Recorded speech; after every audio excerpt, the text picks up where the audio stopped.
kejadian hingga bulan Desember itu ya? hingga Desember, Januari per Desember. Kalau Hal ini agak menggembirakan meskipun sebenarnya masih ada diselimuti duka. Dukanya apa? Karena ini merupakan suatu musibah kerugian bagi warga kita.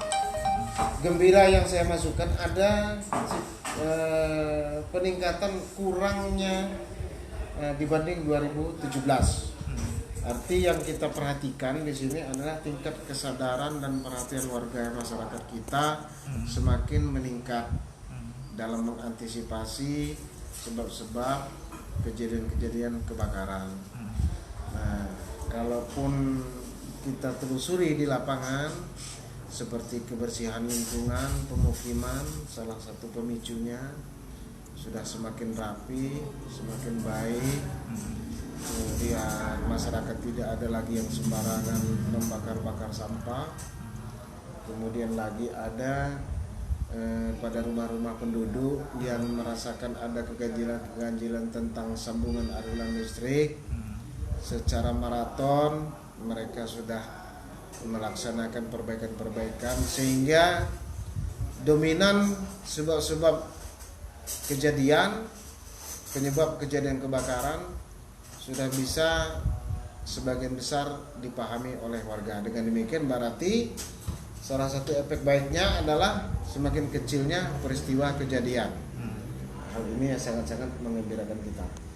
Itu untuk 2018. Kemudian di 2019 sampai dengan saat ini dari Januari sampai Agustus tercatat 11 kali kejadian. 11 kali kejadian ini yang kita tindak lanjuti adalah 10.